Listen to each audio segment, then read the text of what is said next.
Rolling. Speed. Action. Welcome to One-on-One with Jane. I'm your host, and today I have Roger Abbott on my show. He's actually named right after that school next door. So what actually got you into doing puppet work? Well, originally I guess I was exposed to it when I was a little kid. And my grandmother actually got me this now extremely old, beat-up raccoon puppet now. I was named Snappy, and he was always go around snap, snap, snap, bite people. Oh. I don't know why I did that, but I was obsessed with that. And he was like, instead of a teddy bear, I had this guy.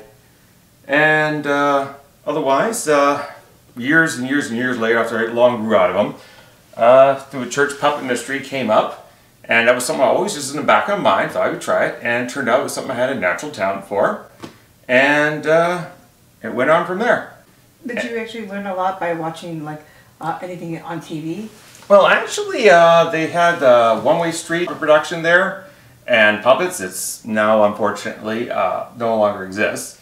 But they had very good instructional videos on some basic puppetry thing. Oh, that's good. Like, for example, right, positioning of the hands, and trick is like for them to talk, believe me, like open the mouth with every syllable. So pretty much with opening the mouth with every syllable, but also like you're talking about quietly, just open up a little bit, or talk loud like, "Hi, how are you doing?" Oh, I know. You know why? Because I have that thing. It's a DVD I got from the convention, and it's something I always drive around listening into it to practice as you go.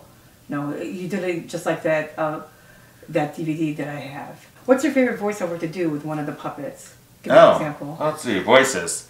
Oh, actually, that was one I never really practiced as much, as I guess more like different critters. Like I imagine some will be like different voices. So for like Barkley Woof Woof, I just give him like a deep, lovable voice. Hello, Barkley Woof Woof. He likes him free hugs. Wolf. If he doesn't have cat stains, cat hair, I'm about to say. No guarantee from that. I live with 4 cats. So is that like a real dog collar? Whatever works. As a matter of fact, sometimes I would actually go to like a different, actually yeah, real dog collar, real dog tag, acted eccentric because kids are rallying, but also conveniently has his name and my phone number on it, just in case. Oh, no way. Yeah. And actually some dog costumes actually worked out. I have a friend of mine that made, I don't know if I have the puppet here. He made one of the puppets, right? And the puppet he made, one of the girls actually borrowed it and smells like major smoke, so I put it around the bag so it could smell better. But this is Josh, the guy puppet that I have. So I thought maybe the guy puppet would say, "Hi, how you doing? My name is Josh." I created a show, Why Me Josh comedy series, and he's in love with Cindy. We'll go to the next flight to prove we didn't have the bubonic plague. So I board him there at one of the shops there. They had Pokemon puppets. Did she entertain everybody there? That's right. Well, that's when I happened to get this one, and pretty much did the motions and stuff like this. And with this one, found I could control the tail with my thumb here. Just unbelievable motions like that, and a lot of people, perhaps a second, thought it was a real thing. So a lot of double takes, a lot of smiles, and when I landed Detroit Metro, just goofed around this, a Department of Agriculture worker walked by me and just turned away and went, "Sir, sir, sir, you just can't go around with a wild animal like that," and I just had to smile and wave at her, and then she was like, "Ugh." Actually, I ended up, just for the heck of it, I went to YomaCon. I convinced my friends there. I never went to that one. Yeah, it's it's a safe environment where I could bring something like this guy out, and, well, without being tossed in a rubber room. And yeah, a lot of double takes, a lot of people freaked out, and I got known as that squirrel guy. I have all types of puppets too. This is, I had a puppet with a fake chest, but she's kidnapped. Cindy, I know you probably have more puppets than me. And Cindy, I was going to name her Natasha. I kept thinking, what does she really look like? What? Then I was like, she really looks like a Cindy because the name tag says Cindy. His rod fell off, but hers didn't fall off. Like okay. Hi, how you doing? It's easier to do the voice. There's different styles of rods you could use. In fact, I actually have some that are like just my size rubber bands, in which you can use rods to attach them by rubber band. That works really well. Find it that way. Some actually stitch them right inside the puppet themselves. Do you do a clean cut because you deal with kids? Oh God, she's being nosy now. Well, obviously, we got kids, yes. Generally, I used were just improv and stuff like that. I would just have like the critters there, and sometimes just let them play around with some of my more durable puppets and goof around with them. They particularly like the hippo that I have that farts. She's scared. She thinks he's gonna bite her ass. Yeah, my ass is too flat to get bitten by. She doesn't want her ass to be bitten. It's too flat. Yeah. Oh, he just feels ashamed now. For example, I would explain like this would be the rod arm puppet. Like some of the other ones would be a glove puppet, or like for example this one here. Unfortunately, its feathers are not properly combed to be proper, and I just hidden behind the background. Kids thought it was a real owl there at first. What are your plans next for anything new for the puppets? Are you going to be doing a show at a church event? Well, pretty much I've been like really too ambitious because it's been mainly a hobby of mine, which generally is that there was also some talented writers and stuff amongst my church came up with some really good skits. Actually, I particularly enjoyed using trick-or-treating with them. The voices, do you usually keep your voice consistent? Well, it would depend on the scene. Usually when plays and stuff, it's like usually it's a script there, and it's something scripted I can focus on, then usually I keep a certain voice and character. Ooh, so white meat or dark meat? Oh yeah, that's what they say in Mediterranean restaurants when they order food. They wonder if it's white meat or dark meat. When you order food, do you order white meat or dark meat? I usually don't order, I just take it. Oh, wow. Usually prefer while they're kicking and screaming. Oh. For example. So it seems like you just do more improv than anything else. That's good. Well, when it comes with little kids and stuff like that, yeah, just a little bit with kids. Sometimes I improv a little bit in my head there, but usually I have preset ideas like what would work best. Often when we come up with script stuff, I like think of a good idea to add to it and stuff that would enhance the scene. Yeah, that's a good idea. He's probably hungry as past his dinner time. Well, fortunately, the thing is that obviously they would only like kids would sometimes like offering food and stuff like that, but obviously they only have to eat pretend food because after all, the creature of the imagination also protects your fabric.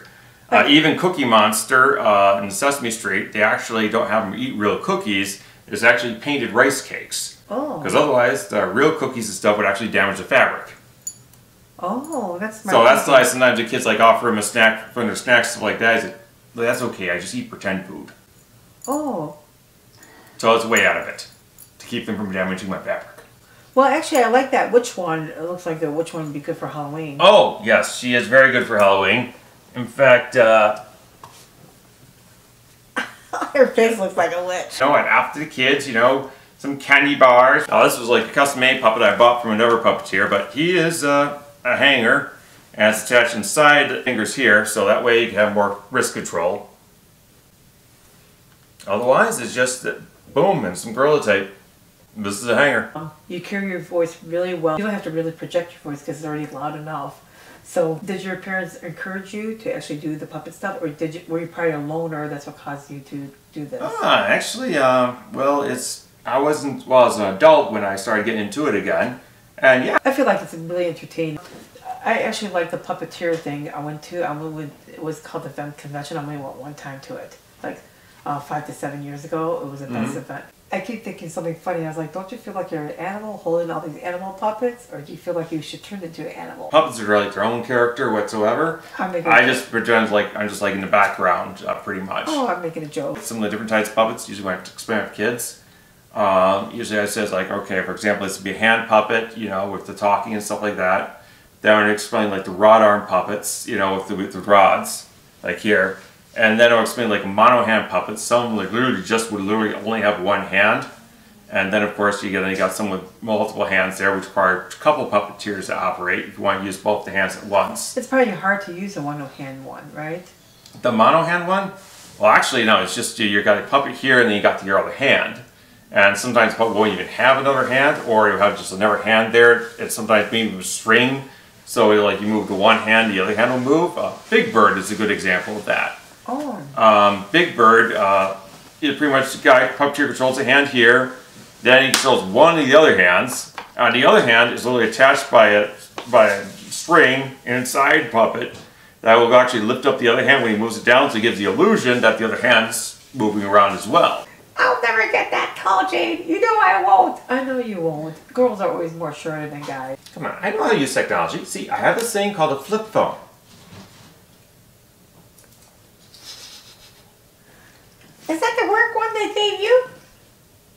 No, this is my personal one. Wow, flip phones are still around. Christy, he still has a flip phone, so don't go crazy. He actually has a flip phone, and I can't believe that he has a flip phone. I think he's trying to trick me. There's no fucking way in hell he has a flip phone. Yes, they still exist. They still make them. This is the only company that makes them. They're meant for like contracts or stuff like that. And nice thing about it, in addition to actually having buttons, it's practically indestructible. Is it fake or real? Is that the work phone they gave you? No, actually my work phone's a smartphone. But why have two smartphones? So, I downgraded. It's heart attacks. The big thing I'm on social media for is just for my project.